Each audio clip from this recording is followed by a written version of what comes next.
And welcome back to Bengal Bites, a podcast about the Cincinnati Bengals from one fan's real, honest perspective. As always, I'm your host, Derek. This is episode 44. This is the waiting is the hardest part episode. It feels like we go through this every year, but right now we are waiting for our superstar, megastar Ja'Marr Chase to return to practice. But the games are still more than a month away, so nothing to worry about, no cause for concern. As our leader, Zach Taylor, has so eloquently put it, he's got a plan in place. Everything is going according to plan, so no reason to fret out there. Bengals fans, I'm sure, will get it all worked out over the next coming month. But there's been lots going on, lots of stuff to talk about. The number one story, as always, has been about Joe Burrow. What else is new? So we didn't see much of Joe Burrow, and then we were like, right before I recorded last time, there was kind of a rumor going around. We saw some videos on social media that maybe Joe Burrow got a haircut, a buzz cut, something new happened. So yes, the rumors were true. Joe Burrow showed up not only with a buzz cut, but he got it completely bleach blonde, looking like Eminem or WWE superstar Cody Rhodes, the American Nightmare. And he came in there, not only coming in to camp 10 to 15 pounds with more muscle, but with his crazy new haircut. We were used to the Joe Burrow. When he was in Paris, he had the long, flowing, kind of not loose curl over the top. Now it's just this like buzz cut G.I. Joe look that he's got going on. So that's a change we'll have to get used to. He said he's probably going to let it grow back out and then have frosted tips. So it's going to be an interesting ride with the Joe Burrow follicle experiment this year. But we're all 100% in on that. We want to see Joe Burrow not only looking good, but playing good and staying healthy. That's what he emphasized, staying healthy. And the Bengals have a plan for Joe Burrow as well in terms of staying healthy. Zach Taylor mentioned it, and we saw it, so it wasn't a surprise when Joe Burrow took a rest day, where basically he's taking 2 days on, 1 day off in terms of practice. They don't want him to go 100% every day, and even in the days where he's not throwing, he's still out there, taking mental reps, as they would say. We saw him practicing punting. We'll get into the punting battle. That's going to be an interesting story to follow, but he's doing a little messing around with punting. Maybe he'll do like the Randall Cunningham 85-yard punt. They do have AstroTurf. The Bengals have new AstroTurf, but that was one of the other stories kind of that flew under the radar. Was there's an Ohio legislative bill that's supposedly going to be proposed, not passed yet, but proposed, that would mandate that all professional sports teams in Ohio play on a natural grass, or at least 90% natural grass playing surface, which I would be strongly in favor of. And then people were like, oh my goodness, the Bengals just replaced their turf with new turf. If they would have known that they were going to announce this kind of a bill, maybe they would have put grass in. It's like, no, I think you got it backwards there. I think the reason that somebody's proposing this bill is because of the fact that the Bengals still refuse to put natural grass. And as far as I know, the Browns have natural grass. I think the stadium in Columbus, I don't know if it's natural or real grass. I'd have to check on that. But, like the Reds and the Cleveland Guardians, they play on natural grass as far as I know. So I think the Bengals would be the only team, or one of the only teams affected by this. So it's kind of singling out the Bengals, saying like, hey, Bengals, get it together.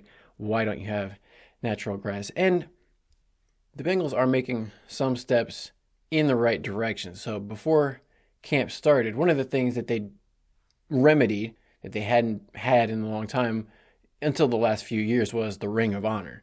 So the Bengals are starting to honor their great former players. This year, they're going to be inducting Dillon and Tim Krumrie into the Ring of Honor in week 3. Dillon was kind of, one of those players in the 90s and 2000s. A lot of the younger fans would remember. Tim Krumrie, maybe a little bit from the earlier generation. He played in that Super Bowl, I think it was Super Bowl 88. Everybody remembers Tim Krumrie had a horrible broken leg right in the beginning of that Super Bowl, and he tells a lot of stories about how he was back in the locker room and they asked him, did he want painkillers? Because he broke his leg between his ankle and his knee in 4 places, tibia and fibula. And they asked him, do you want painkillers? He said, well, I remember the game. They're like, no, you won't remember the game. He said, don't give me the painkillers.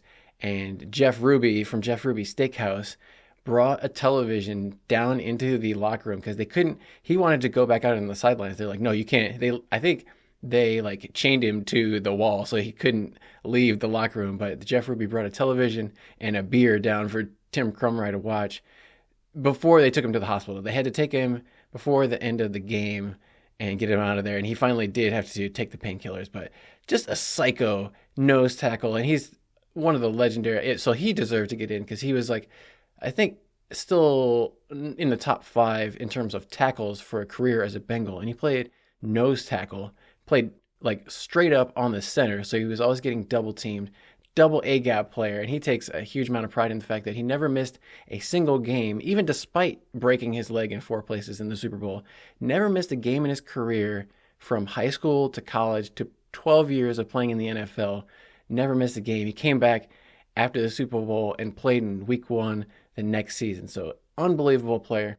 And then not to mention Corey Dillon, one of the all-time greatest running backs, not only in Bengals history, but in NFL history.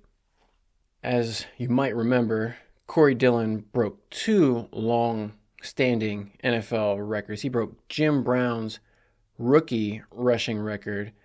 I think it was like 245 or somewhere 250 yards, which I think was since broken by Chris Henry maybe. But he broke Jim Brown's record, and then he broke Walter Payton's single-game rushing record against the Broncos, which was a crazy game. They won the game, but they only completed like 2 passes in the entire game. Achilles Smith started off the game, completed like 1 pass, and then got a concussion. Scott Mitchell came in and completed like 1 more pass in the entire game. I think they were like 2 for 19 passing or something crazy. But Corey Dillon had like 276 yards rushing, and not even on that many. I think he had like 19 carries or 20 carries, so it was an obscenely low number of carries to break the single game rush. He was going all kinds of crazy that day. So Corey Dillon came out and had an interview with The Athletic last offseason where he said it was basically a travesty that he wasn't already in the Ring of Honor. It was stupid, in his opinion, that they were having this kind of gimmicky thing where the fans would vote 2 players per year. He was like, if they should be in the Ring of Honor, just put them in now. Don't make the guys wait. Because if you look at someone like Ken Riley, who they put in posthumously, there's guys like Corey Dillon mentioned this year, Bob Trumpy, Lamar Parrish, Max Montoya, a lot of older players, even Reggie Williams, a lot of older players who deserve to be in the Bengals Ring of Honor, who you don't want to have to put them in posthumously. Let's get the players in while they're alive and, really add some value to this as opposed to just kind of a marketing thing like, oh, remember that dead guy? Like, that's not cool. So get these players in, but I'm glad to see that Corey Dillon and Tim Krumrie are going in. And let's get some of these other players, Bob Trumpy, Lamar Parrish, and maybe 3 players a year. I don't know. They said they don't want to dilute it and water it down, but there's a lot of players. The Bengals have been in existence for over 50 years. There've been a lot of great moments, great players over the franchise history. They're overdue for getting more players in. Hopefully, a lot of the players from the current roster will be nominated, including Ja'Marr Chase and T. Higgins. T. Higgins signed his franchise tag and reported to training camp on time. No holdout from T. Higgins. He said he wanted to kill all the stress and all the media hype around it. He didn't want to hear his name constantly mentioned on all the reports about, will T. Higgins hold out? What's he going to do? He's making the franchise tag, so he's making $21.8 million this year. Let's not feel too sorry for T. Higgins. I'm sure he's going to be okay. He posted on Instagram, after he signed his franchise tag, now he's got like a platinum grill that he's going to wear. So it's kind of like Ja'Marr Chase. He doesn't even have his second contract, but he was getting like diamonds and platinum necklaces and all kinds of stuff. So these guys, they like the finer things in life, I guess. So good for T. Higgins. He didn't get the long-term contract extension that he said he hoped for. And I don't know how close he was with the Bengals in terms of signing an extension. T. Higgins is probably looking for more money per year than $21.8 million when you look around the league. Justin Jefferson, that's an extreme example, but he just signed a contract that's going to pay him about $33 to $34 million per year. Or even someone like DJ Moore, who was the first round pick for the Panthers, who he got traded last season to the Bears. He signed a 4-year contract extension that's going to pay him about $27.5 million. So, there's other guys, Jalen Waddle, who, by the way, Jalen Waddle got drafted after Jamar Chase in the same draft. Jalen Waddle signed a contract extension for the Miami Dolphins. I think he's making somewhere close to $30 million, maybe high 20s. So T. Higgins is definitely looking north of $25 million, definitely more than what the $21.8 franchise tag is going to pay him this year. So we'll have to see. Like I said, it's more than likely that T is going to go the route of Jessie Bates III and play the franchise tag this year and then sign a big contract with some other team, which is a shame because Jessie Bates just had a Pro Bowl, All-Pro, first team All-Pro. He was the best safety in the NFL basically last year. So the Bengals decided not to sign him. Instead, they have Dax Hill, who has now changed positions. So it could not have gone any worse in that situation for the Bengals. I don't want to see that type of situation repeated with Higgins. So hopefully they can figure something out because, T. Higgins, he played for the Bengals in the Super Bowl. He had 2 touchdowns for them in the Super Bowl. Great, memorable moments all throughout T's career. They want to keep him, but he's just got to stay healthy. That's the only thing. The difference between T and Jamar, not physically they're much different, but T hasn't been able to play in as many games per season as Jamar has. For the most part, Jamar has battled through injuries, but they've only at the most kept him out for a game or two. He had the hip, the shoulder, he had his back where he fell on his back trying to make a catch. That I think he was able to play through that, but he's been a little banged up, but he hasn't missed the type of multiple games like T. Higgins did where he had a hamstring issue, rib fracture, kept him out multiple games last season. So if T can play a complete season, he should be able to make himself a lot of money next season wherever he's playing.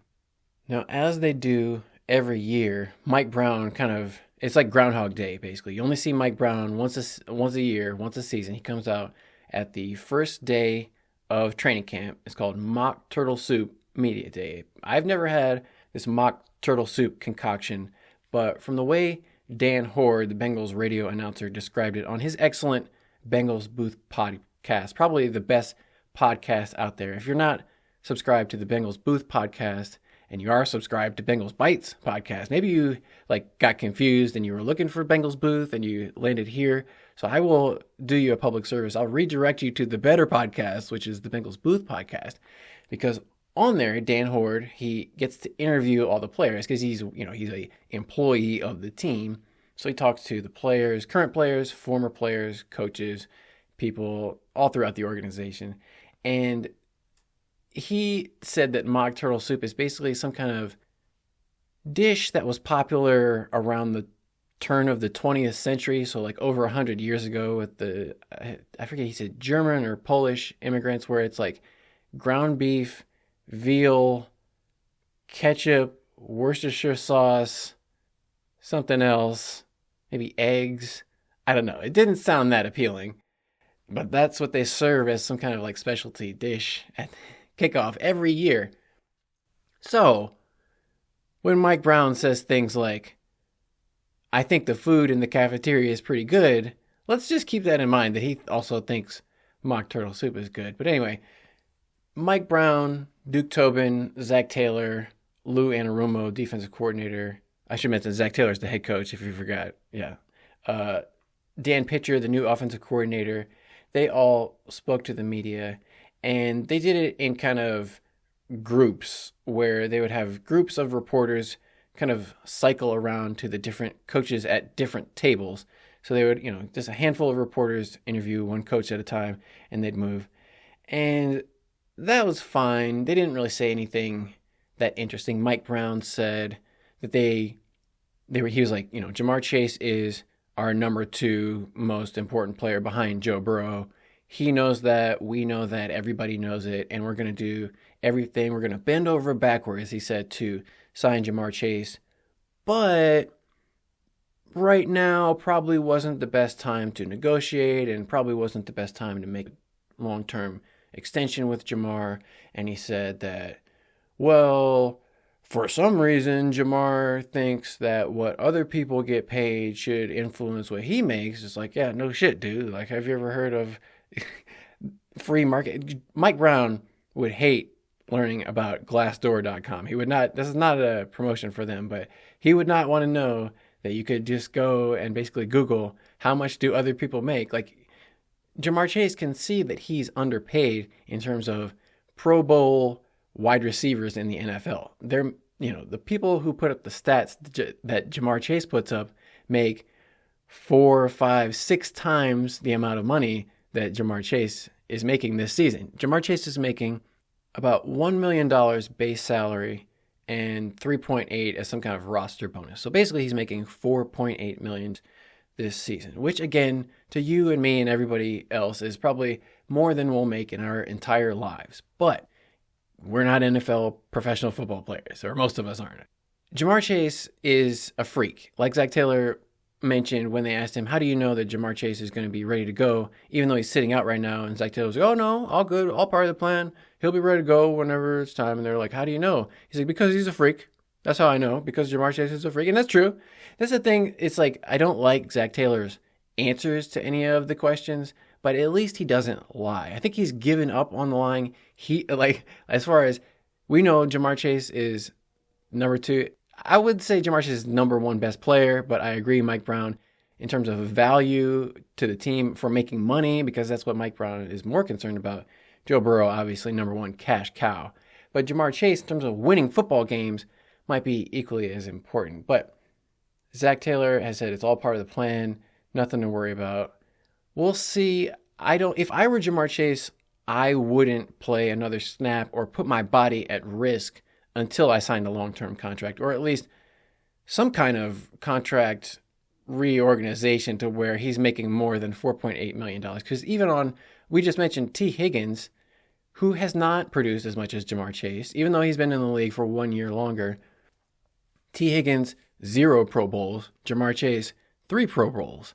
So T. Higgins making $21.8 million, Ja'Marr Chase making $4.8 million. Doesn't really add up. If you're Ja'Marr Chase, you're saying T is going to be making like 4.5 times more money than me. I don't know. I think I better, coach, let's have the plan be me not practice. Because again, this is the training camp doesn't matter for the records. It doesn't matter for Ja'Marr Chase's bank account, really. So there's no incentive for him to prove anything else. He doesn't need to get the timing with Joe Burrow and all that kind of stuff. They're like, oh, get the rhythm, learn the offense. No. Ja'Marr Chase knows the offense. He doesn't need any more practice. He's getting his own conditioning. He can work out with the trainers, maybe not necessarily with the team while they're practicing, but he can do conditioning on his own time whenever he wants to stay in shape. But he doesn't want to do anything to hurt himself. You see all throughout camp, every team, has people go down in training camp. People twist an ankle, pull a hamstring, tear a knee ligament, and they're out for the season. So that's the last thing the Bengals want, is to have anything happen to Ja'Marr Chase.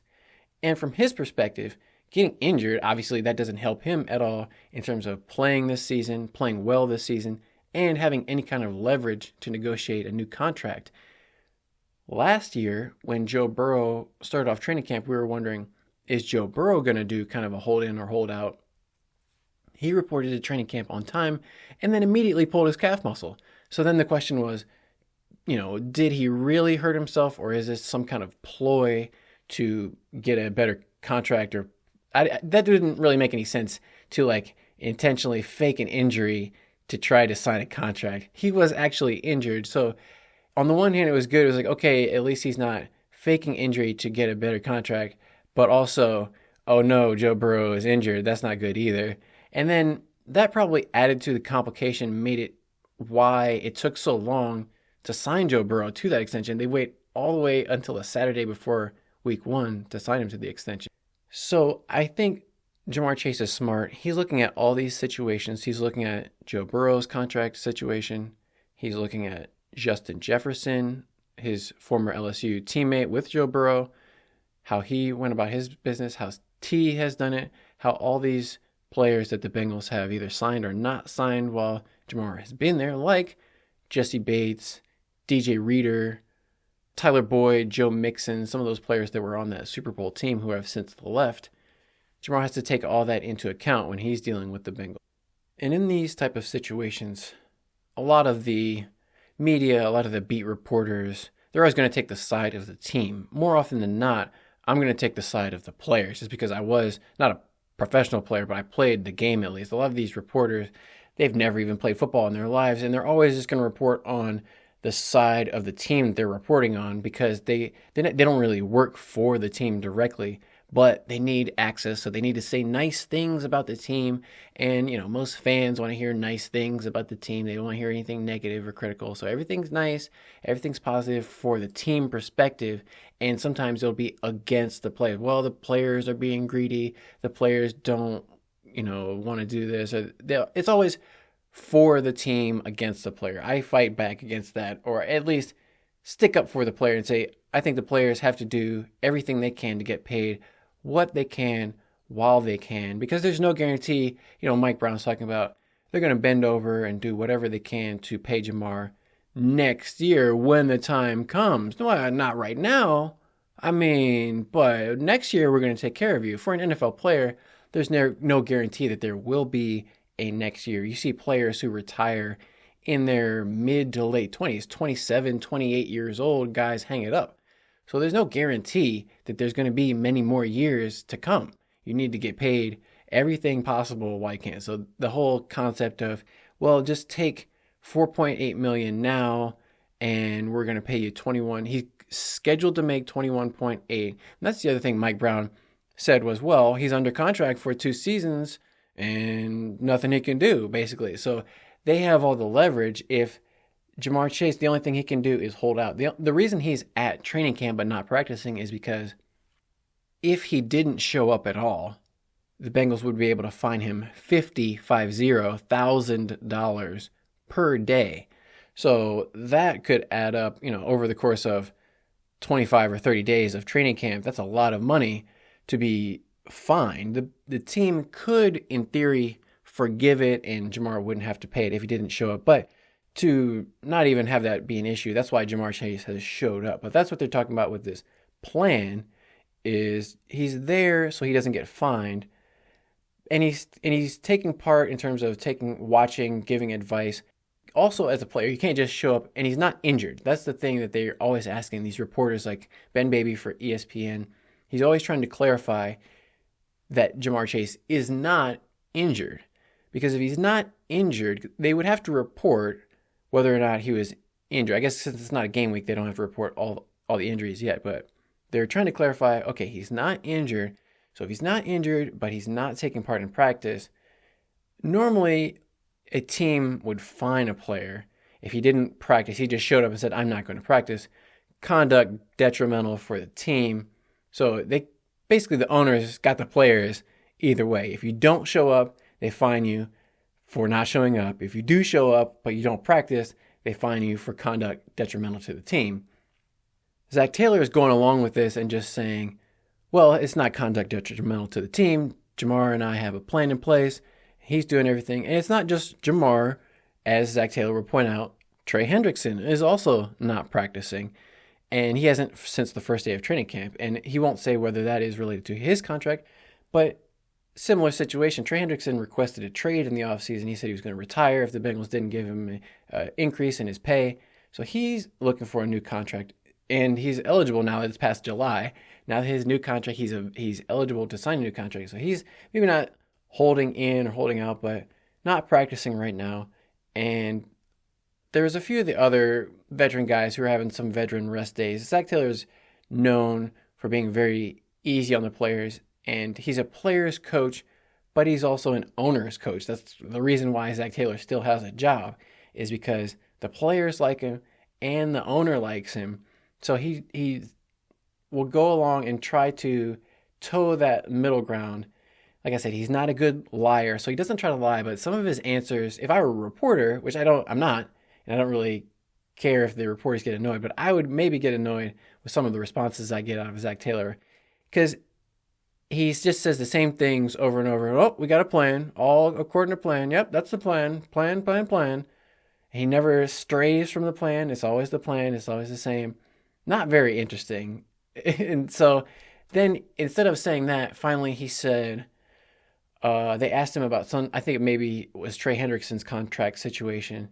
And he said, well, you could tell he didn't want to lie. So he's like, he's not going to lie. So he said, well, I don't think I'm required to answer that, so I'm not going to. And then he just smiled and kind of smirked in their face, which as a reporter, that would be kind of annoying. If he keeps pulling out that line, it's going to get real old of somebody, if you're asking them a question and they respond with, I don't have to answer that, so I'm not going to. Can get a little bit dickish, you might say. So, if I were a reporter, maybe it would rub me the wrong way. But as a player and as the owner, they pay Zac Taylor to be a pincushion. That's the thing about Zac Taylor is he's very good, I'm sure, at the football aspects of the job, not very good at the PR, media relations, speaking into a microphone part of the job. And like I said, they don't have any weekly Zac Taylor show. There's nothing in-house productions.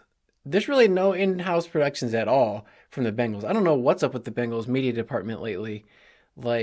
In the last 2 weeks, they haven't posted anything on their YouTube channel. And then I was like, okay, well, before I hold them to too high of a standard, let me go and check out the other teams just to make sure. Okay, yeah, the Browns, the Ravens, the Steelers, all those teams are posting multiple videos per day about training camp, player interviews, coaches, all kinds of stuff on their YouTube channel. Bengals, ghost town, nothing, zilch, zero. The only thing they posted was the Zoom call of Corey Dillon when they announced he was going to the Ring of Honor.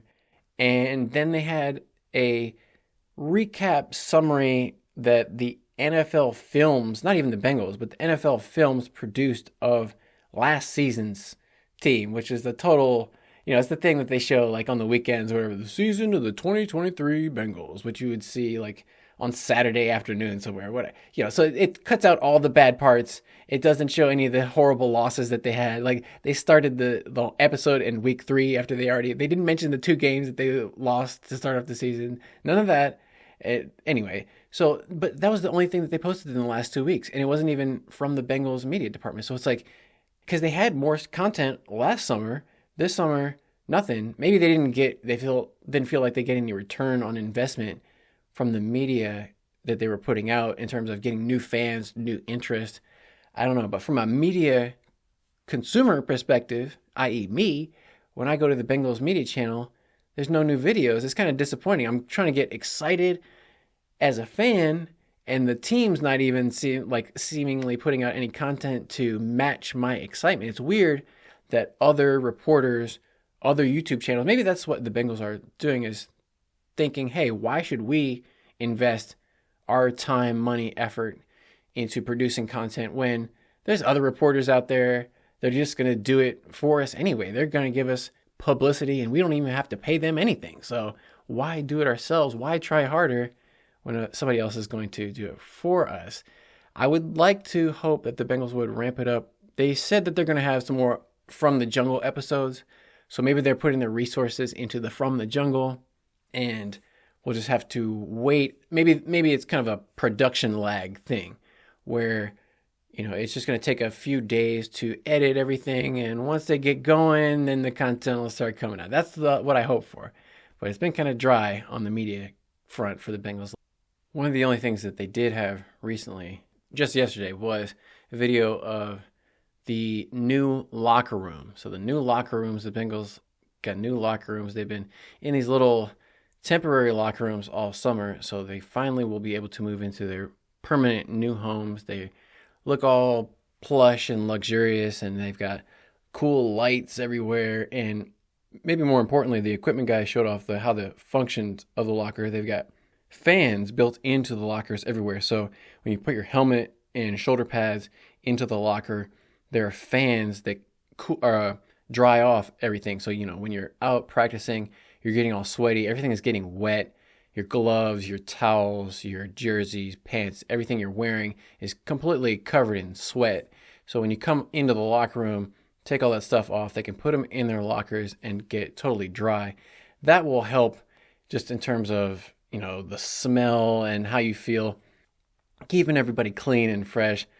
And hopefully, I'm not in charge. Obviously, I'm not in charge of keeping those fans running and the odor that they might have in the locker room. But I'm sure that'll be an improved experience for everybody instead of having just wet, funky pads laying around, getting moldy and mildew and smelling weird. So that will be good for the players. They're going to have charge ports and USB ports inside of the locked box. So if you have something valuable, like your phone, obviously, your phone is going to be, worth a lot of money. You can charge it up and have it locked up inside your locker, so you don't have to worry about anybody coming in the locker room. They should have security, but you never know who's coming in and out of the locker rooms. It could be unattended, and that's going to be an improvement.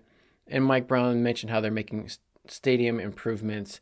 They had been doing things like, adding more scoreboards, more lights, more beer concession stands, and more pizza concession stands, which is great. But now they're actually doing some more substantive upgrades, which is not completely paid for by the Bengals. Part of it's paid for by the county. Part of it's coming from the wider league, has a fund for like stadium improvements.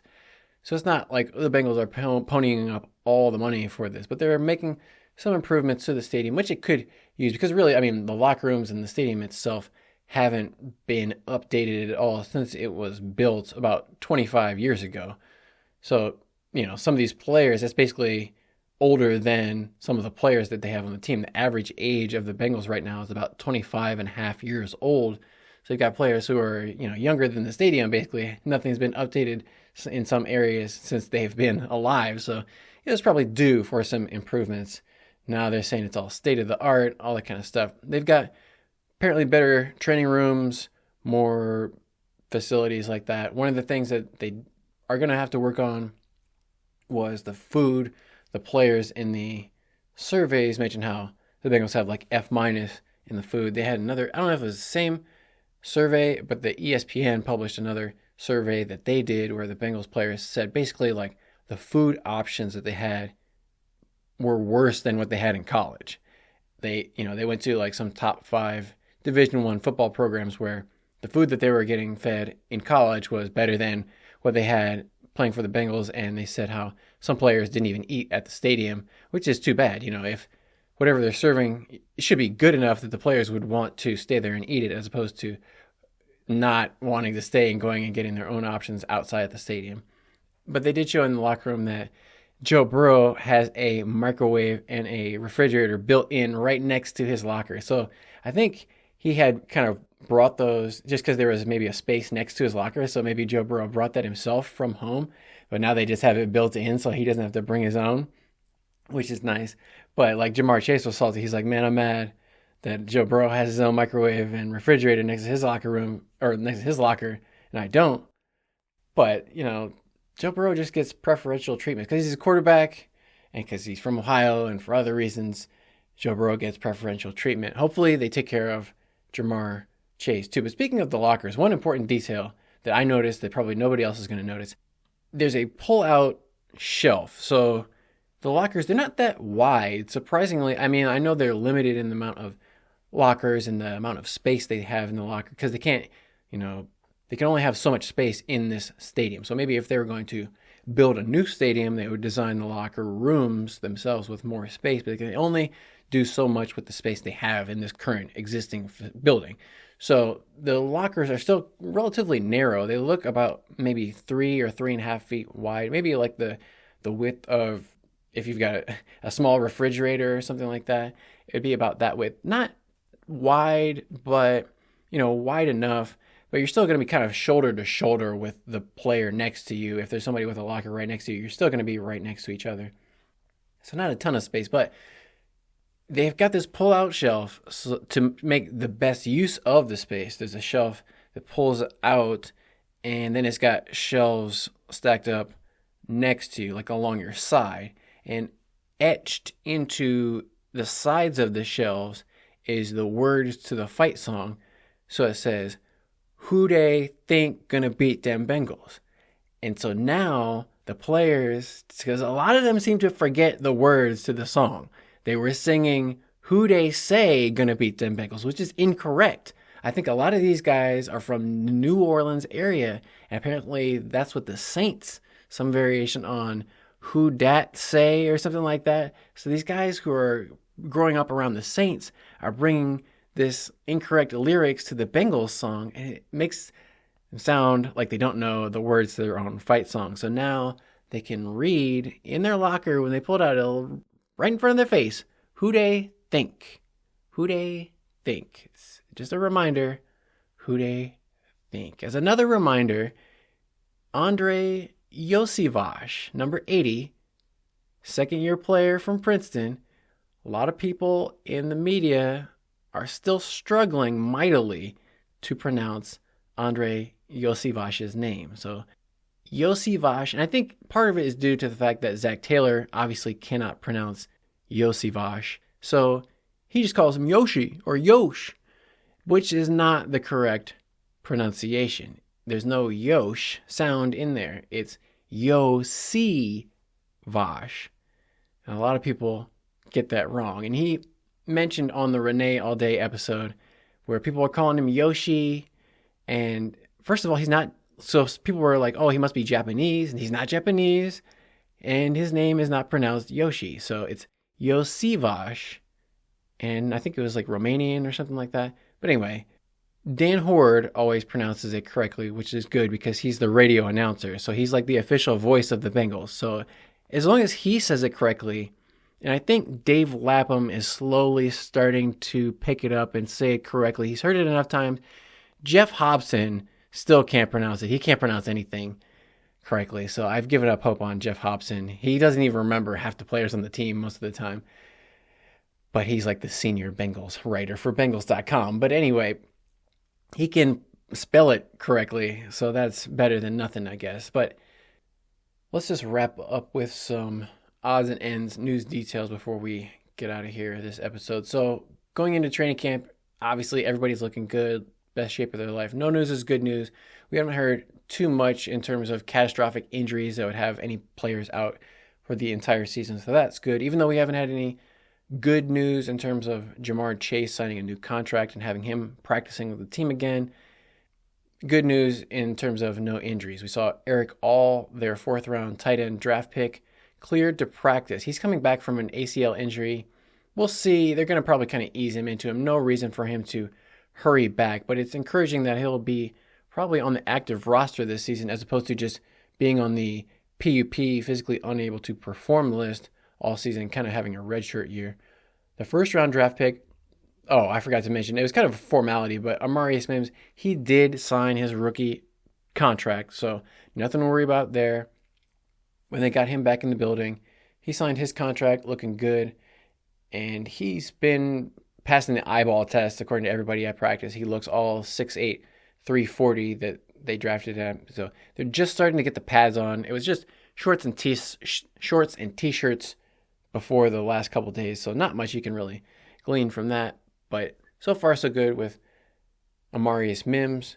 We did see a couple guys get carted off, like Sam Hubbard apparently kind of tweaked his knee a little bit. They took him back to the locker room, did some tests. Apparently he's going to be okay, but he might miss a couple days of practice. Sam Hubbard needs to stay healthy because last season he was dealing with that calf or ankle injury that he needed surgery on, and he said that he wasn't playing like himself and wasn't playing up to his standard last season. And he was like, I hate to even watch the film of myself last season because I know that's not what I'm capable of playing like. And, so hopefully he'll be back to 100% this season. But that's the kind of thing, it's scary because that's what Tim Krumrie was talking about, what made him retire. He was like, it wasn't the injury or anything like that. It was when I lost a step and I knew that my body wasn't moving the way that I knew that I had been able to. And he's talked about wanting to go out, not, on the way down, but at his peak, still on top. And when he lost a step, he knew it was time to retire. So when Sam Hubbard's talking about not being on his A game, we want a fully healthy Sam Hubbard. We also want a fully healthy Cam Taylor-Britt. He's been battling with tonsillitis. He got his tonsils taken out. Apparently he was getting strep throat a lot and then getting his tonsillitis. So he got tonsillectomy, got his tonsils removed. So he's been out of the first couple practices. He's been back, but that couldn't have been pleasant to deal with. He may have lost a little bit of weight because I'm sure he probably couldn't have been able to eat with stitches in the back of his throat. So he's probably going to be a little bit skinnier. Hopefully he can put the weight back on. Myles Murphy limped off of practice the other day. Hopefully nothing major, but we'll have to keep an eye on that. He's the first-round draft pick from last season, defensive end. Very young player, so we were hoping for a big jump out of Myles Murphy.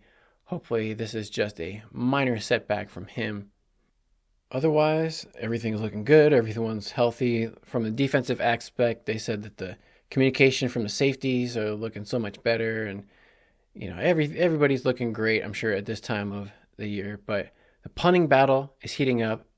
Unbelievably, they've got 3 punters in training camp. So they had Brad Robbins, who is the punter from last year, 6th-round draft pick, who is probably one of the worst punters in the league last year. They kept him. They were like, oh, well, he's a good holder for field goals. It's like, yeah, they could get anybody to hold. We need somebody who could actually punt the ball. And he's not that big is the other thing. So he wasn't like making tackles or anything. But they got Austin McNamara from Texas Tech. And he's like 6'5", 220 or something like that. And they also signed another college free agent, Ryan Reckow. I think he went to Utah. He was one of the top-rated punters coming into the draft. I remember his name because I was like, who's going to be a punter that the Bengals could get? Ryan Reckow, okay, 6'5". I think he's like 230 or something like that. So another big punter, much bigger than Brad Robbins. And I'm curious, so the fact that they have 3 punters does not bode well for last year's punter, Brad Robbins, because if they have 3, obviously they need lots of competition, and the odds are not in Brad's favor because obviously they weren't satisfied with his performance. That's why they have so much competition. So he, I think, is going to be on the back foot and struggling to keep his job. Maybe he'll wow everyone and have a much better training camp than the way he punted last season, but he didn't really have this type of competition last year. They had Drew Chrisman, who had some kind of a medical emergency right at the beginning of training camp. He missed most of camp, so he wasn't any real competition. It was basically Brad's job, and nobody else came in to challenge him for it. This year, it's going to be a big challenge.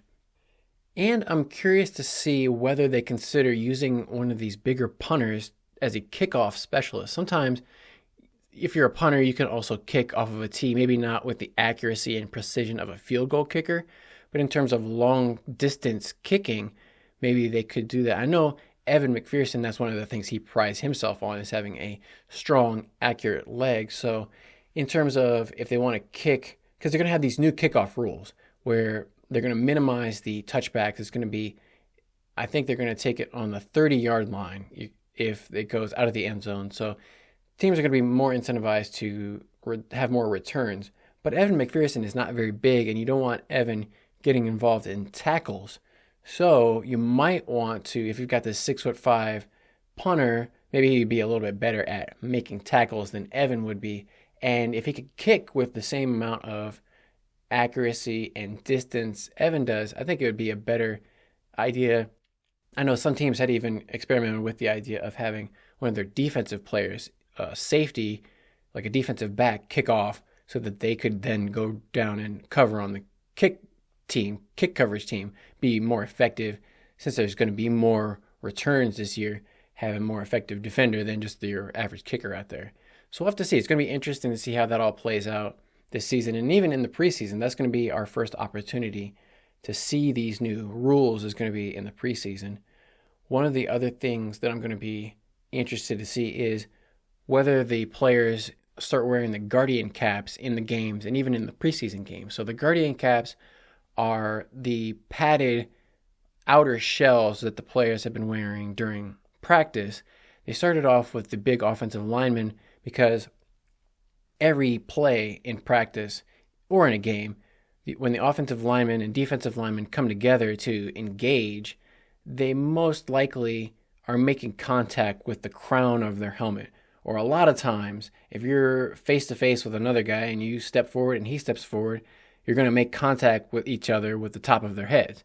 So that's over time, that accumulated impact of constantly banging heads with the guy across from you. It's not maybe a concussion that knocks you out, but cumulative impacts to the brain, not good, and can lead to concussion-like symptoms. So they've added these caps to minimize the impact, soften the blow, as kind of like a bubble wrap around the helmet. Started doing it with the linemen. Then they said, hey, it's so effective. It was minimizing or reducing the amount of concussions that the linemen were having significantly, like 25% year over year. So that, hey, it works for reducing concussions with the bigger guys. Let's have everybody wear them. So pretty much everybody except for the quarterbacks are wearing these in practice. And then they were saying, well, if they're so good in practice, why don't they wear them in the game? So now this season, players will be allowed to wear the Guardian caps in the game. And one of the things that we saw from pictures from the Los Angeles Chargers was they do have a kind of a wrap that will have the team logo. So it will look like the outside of the regular helmet. It won't look like a big pad on the top. It'll just look like, conceivably, we haven't seen the Bengals yet, but conceivably it will have the tiger stripes just like a regular helmet, but just wrapped over this outer shell, which is good. And I hope that more players do wear them. So because I want to see less injuries. I want to see all of my favorite players play more. I don't want to see players sitting out because of concussions. So if they can do anything to keep players healthy and reduce the amount of concussions, I'm all for it. My only question is, why don't they just make the helmets with the shell already like built in? I guess they want to have it optional, but why don't they just say, hey, from now on, everybody has to wear a helmet that has this pad on it? And because it would be beneficial for everybody, because if you're getting hit by somebody with their helmet, if the helmet is hard, it's going to hurt you more than if their helmet is padded. And also, if you're the one doing the hitting with the helmet on your head, you're going to get less chance of injury because you've got this pad. So it's a win-win for everybody. I think they should just redesign the helmets, like say, hey, we need to think more about our philosophy in designing the helmets just from the ground up and make the helmets so that they have this outer shell from the beginning. So it's not even an option. Just build it right into the helmet from the beginning. Maybe we'll see some advances. Hopefully it doesn't take too long to get to that next step. But otherwise, things have been looking good for the Bengals. We've been seeing some clips of Joe Burrow scrambling around, not pulling his calf muscle, looking good. That was the element that had been missing all last season, I think, was Joe Burrow with his feet. Even though he said he was back from the calf strain that he had in preseason, I think it probably took him, at least a few months to really be able to get back where he could cut and run and do all the things at close to 100%. And I doubt that he was ever truly 100% physically. So this season, knock on wood, all that kind of stuff, hopefully his lower body will be looking good. He's still kind of taking care of that wrist, watching it out. We'll have to keep an eye on that. But he said the only thing that was really a concern was how tight his spirals were, or sometimes maybe the ball was fluttering a little bit. I think some people even mentioned that in social media, and that the ball was kind of not as tight of a spiral as you would want out of a Joe Burrow pass typically. So I think he's still kind of working on his flexibility and the strength in his wrist and figuring out, okay, how can he move? Because he had surgery on that wrist, his throwing wrist, and he's got to go through rehab and get the strength back, get the flexibility back. He's going to deal with pain, inflammation, all that kind of stuff. It's going to be a sensitive area. So we'll just have to see. Hopefully he can make it all the way through, throw tight spirals through the wind, through the rain in the AFC North. But hopefully he stays healthy. One item of note in the AFC North, Russell Wilson, the quarterback, presumed starter for the Steelers, he's been out of training camp so far with a calf strain. I think he was back the other day, but he missed the first week of practice or so. So Justin Fields, the former Bears first-round pick, he may have a leg up. And, I mean, if Russell Wilson's not able to run, he's not able to move, then he's not going to be able to play. So Russell Wilson, we'll see how that turns out. I mean, that's hopefully a positive for the Bengals, but we'll have to see. I think inevitably Justin Fields would take over that position either way, but that's just something interesting in terms of one of the competitors with the Bengals in the AFC North. We'll get to see more of them on Hard Knocks. And I was thinking maybe that's one of the other reasons why the Bengals aren't investing in their media department. Maybe they're like, well, we're going to get shown on Hard Knocks. We've got all these other beat reporters and YouTube channels who do it themselves. Why should we invest? I don't know. We'll see. But one other thing, the Jets, all of these other teams are starting their training camps. Jets started training camp. Aaron Rodgers is already getting salty and complaining about his teammates stepping on him and his Achilles. He said he went to Egypt. Now, has anybody seen any pictures of Aaron Rodgers in Egypt? Because he's like, oh yeah, I was in Egypt, and people can be deceptive with words like mandatory, Yeah, like Aaron Rodgers can be deceptive with words like immunize. Like, he acts like we don't remember stuff like this. But anyway, Aaron Rodgers said he went to Egypt. Who knows why? Who knows what he was doing there? I still haven't seen any pictures of him, so I don't necessarily believe that he was there. Maybe he was in Costa Rica or some other, location that he just trying to divert our attention and say he was in Egypt when he wasn't really. So who knows where Aaron Rodgers was? I really don't care because I don't think he's going to be able to last and play in an entire season. He only made it 4 snaps last year. So let's see how far Aaron Rodgers and the Jets make it this season. But real quick before we go, Formula One racing update. In the last couple of weeks, we've seen more excitement going on there. McLaren had the 1-2 finish where they had some controversy on the radio. Lando Norris, he pit early. He did the undercut on his teammate Oscar Piastri, who was leading the race, came out, and after Oscar pit, he was behind Lando, and they were like, well, Lando, he's your teammate, and we pit that way like for strategic purposes, but we actually want you to let him pass you and let him win.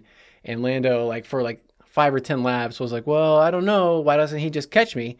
And so Lando was pulling ahead, and got like a 5-second gap where he was out in the lead by 5 seconds. And they were like, Lando, you got to slow down and let your teammate catch up and pass you. And from a spectator point of view, I don't like seeing a team say, it's a race. It's supposed to be who can go the fastest. I don't like having the team tell one of the competitors, hey, actually, don't go too fast. Let your teammate slow down and beat you. Something about that just doesn't sit right with me. So that was kind of weird. But it was Oscar's first race of the season, or first race of his career, I should say. So maybe they wanted him to just, get his first race, say he could knock that milestone out. It seems kind of lame to me to say, hey, slow down and let this guy win, but whatever. Then next race in Belgium Grand Prix at Spa, Max Verstappen, who's the leader so far in the Drivers' Championship, he took a 10-place grid penalty because he switched out to a new engine, which was over the limit for the season, so he's got to take a penalty for it. So that meant that other teams were going to have an opportunity to win, and it came down to George Russell and Lewis Hamilton, teammates for Mercedes. And in this case, Mercedes didn't say, hey, George, you have to slow down and let Lewis pass, because Lewis was leading the race all the way through. Lewis had a great start. He was beating everybody. The only difference was Lewis pit and changed his tires twice. His teammate George only pit one time. So by the fact that George, because when you pit, you lose about 18 to 20 seconds of, slowing down.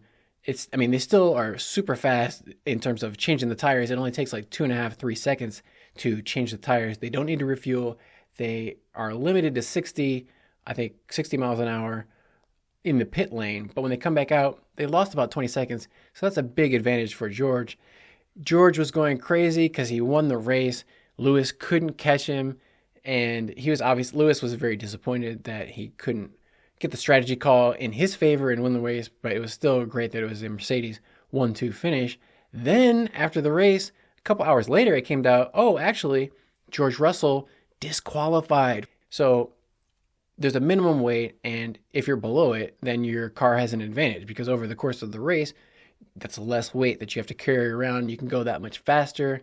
And they try to say they didn't make any excuses for it. It's very cut and dry. You're either under the limit or over the limit, and in the rules or outside the rules. So they were outside the limit. They were below the weight limit, and they had to take the disqualification. That meant Lewis Hamilton got the win, which is great on one hand, but not the way you want to win a race. I'm sure Lewis would have much rather won the race himself on track without a disqualification, but still a win for Lewis Hamilton nonetheless.